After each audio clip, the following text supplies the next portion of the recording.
Hello everyone, welcome back to another video. आज की इस वीडियो में मुझे ये बात करना था दैट कोई भी गवर्नमेंट एग्जाम हो, हम उसे कैसे क्लियर कर सकते हैं। कुछ ऐसे चीज़ें हैं जो हमें चाहिए to clear any government exam, तो उसके बारे में एक बार डिस्कस करते हैं। सी, बहुत सारे लोग डिफरेंट डिफरेंट एग्जाम्स के प्रिपेयर करते हैं। For example UPSC, CGL, CHSL या फिर ईपीएफओ एक्सेट्रा, राइट। सो एक किसी भी एग्जाम को क्लियर करने के लिए हमें क्या चाहिए, हमें एग्जैक्टली एक कुछ पॉइंट्स होती है जिन जो एक नॉर्मल एस्पिरेंट को एक टॉपर से सेपरेट करती है। सो ये चीज़ें क्या है, हम उसको एक बार देखते हैं। तो मेरे कुछ सालों के प्रिपरेशन में मुझे समझ आया है दैट कोई भी गवर्नमेंट एग्जाम क्लियर करने के लिए उसका सिलेबस का understanding is very important. Exactly उस सिलेबस में क्या पूछ रहे हैं। जैसे यूपीएससी अगर आप दे रहे हो, देन यूपीएससी में जैसे जीएस 1 का पेपर होता है, उसके बाद सीसैट का पेपर होता है। तो इनमें हर पेपर में, जीएस में, सीसैट में कौन से टॉपिक्स पूछते हैं। फिर मेंस में जैसे जीएस 1, 2, 3, 4, या फिर अगर आपने ऑप्शनल लिया है तो उसमें कौन सा सिलेबस के टॉपिक्स हैं, वो सब हमें एग्जैक्टली पता होना चाहिए। या फिर अगर आप सीजीएल का प्रिपरेशन कर रहे हो, देन क्वांट में कौन से टॉपिक्स पूछते हैं, इंग्लिश में कौन से टॉपिक्स पूछते हैं।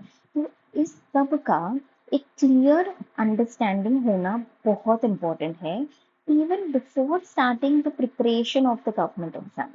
This is what I'll say. Means syllabus का understanding is so important that ये एग्जाम से पहले, एग्जाम के प्रिपरेशन से पहले ही हमें इस चीज की क्लैरिटी होनी चाहिए।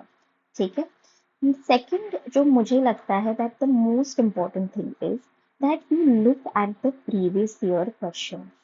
इससे पहले इस पेपर में, इस एग्जाम में कौन से क्वेश्चंस आए हैं, इसकी डिफिकल्टी लेवल कितनी है, क्या मैं where do I stand in the preparation, इस सब की अंडरस्टैंडिंग देता है प्रीवियस ईयर क्वेश्चन। ठीक है। फॉर एग्जाम्पल अगर आप यूपीएससी के क्वेश्चन देखोगे तो ये बहुत ब्रॉड होते हैं, वास्ट होते हैं। तो इस इन सब क्वेश्चन को देखोगे, बट फिर भी कुछ टॉपिक्स जैसे कि स्टैटिक से डायरेक्टली पूछे जाते हैं, राइट। तो हम उन पे ज्यादा फोकस करेंगे। सीजीएल में हो गया, देन मैथ्स के कुछ ऐसे चुनिंदा टॉपिक्स होते हैं जिनसे बार बार क्वेश्चन आते हैं, तो हम उन टॉपिक्स को ज्यादा प्रिपेयर करेंगे। या फिर इंग्लिश में जैसे कॉम्प्रिहेंशन टाइप के क्वेश्चन है तो हम उनको प्रिपेयर करेंगे। तो प्रीवियस ईयर क्वेश्चंस इस बात की हमें अंडरस्टैंडिंग देती है। सो इन्हें समझना भी बहुत इंपॉर्टेंट हो जाता है। The third thing is that बहुत सारे एस्पिरेंट्स क्या करते हैं दैट दे विल सी कि ओके सिलेबस ऐसा है, जैसे यूपीएससी का अगर सिलेबस है, ठीक है, हिस्ट्री है, पॉलिटी है, इकोनॉमी है, हम पहले ये पूरा सिलेबस कवर करेंगे, उसके बाद हम मॉक्स लगाएंगे या फिर प्रीवियस ईयर जो पेपर्स है उन पे हम प्रैक्टिस करेंगे। ये सबसे बड़ी गलती है। हमें सबसे पहले सिलेबस फिनिश नहीं करना है। ऐसा कहीं पे रूल लिखा है क्या that if you finish the syllabus then आपका सिलेक्शन 100% हो जाएगा? बिल्कुल नहीं। सिलेबस किसी का भी कंप्लीट नहीं होता है। इवन अगर आप टॉपर्स के वीडियोस सुनते हो, उनकी बातें सुनते हो, तो वो भी कहते हैं दैट हमारा सिलेबस अभी भी कंप्लीट नहीं हुआ है। Then what exactly do we do? अगर आप किसी एग्जाम की तैयारी कर रहे हो, उसका सिलेबस आपको पता है और आपने 50 to 60% of the syllabus cover कर लिया है, then you start giving mocks, you start practising the previous year papers. Then आपकी जो अंडरस्टैंडिंग है वो बहुत ज़्यादा गहरी होती जाएगी। फिर आप जब प्रीवियस ईयर पेपर देते हो, उनको अच्छे से एनालाइज करो। एनालाइज करके फिर हम अपने मिस्टेक्स पे जब काम करते हैं ना, देन हमारा इम्प्रूवमेंट स्टार्ट हो जाता है। ये बहुत बड़ी गलती है जो बहुत सारे बच्चे करते हैं। तो हमें इस बात का स्पेशली ध्यान देना है। अभी अगले 2 महीने बाद सीजीएल का एग्जाम है। अगर आपको पता है दैट भाई मैंने 50 to 60% ऑफ द सिलेबस मैंने कवर कर लिया है, then you start giving the mocks. आप जब मॉक्स दोगे तो गलतियां होंगी, हम इसीलिए अभी मॉक्स दे रहे हैं। तो आप उनको गलतियों को आप एनालाइज करो एंड उसके बाद उस पे आप वर्क करो। उनके जैसे सॉल्यूशंस देख लिए या फिर उस टॉपिक को फिर से जाके रिवाइज कर लिया, राइट? तो इससे क्या हो जाएगा दैट आपका इम्प्रूवमेंट स्टार्ट हो जाएगा। अगर आपके 99 आउट ऑफ 200 मार्क्स अगर आ रहे हैं, तो ये स्लोली इंक्रीज होके आपके मे बी 110 होगा, फिर आपके 120 आ जाएंगे एंड देन 150 मार्क्स भी आने के चांसेस बढ़ जाते हैं। बट अगर आप सिलेबस फिनिश करने का वेट करोगे, देन अगर आपका कल पेपर है देन आज भी आपका सिलेबस नहीं कवर होगा। This is the truth which we have to accept. The fourth thing I feel is very important is consistency.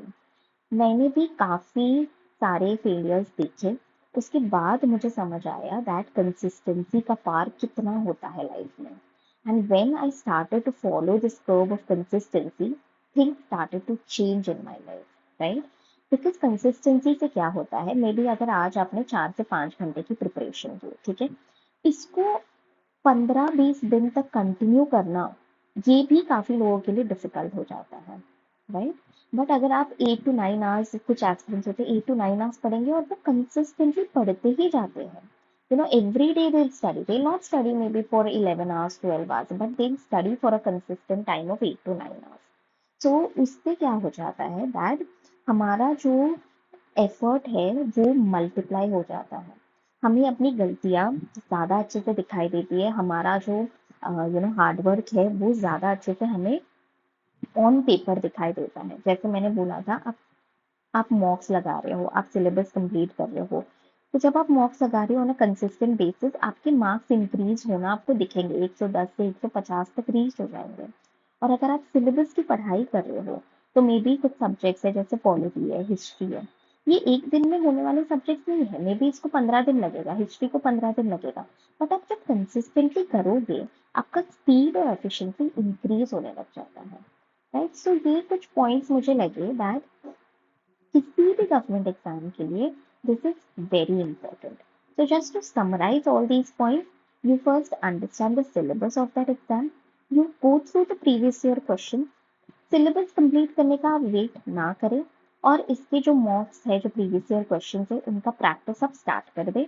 और एक कंसिस्टेंट बिहेवियर, एक कंसिस्टेंट टाइम टेबल, जैसे मॉर्निंग उठे, उसके बाद 2-3 घंटे की हमारी स्टडी है, उसके बाद कुछ ब्रेक लिया, फिर हमारा 2-3 घंटे का एक स्लॉट है।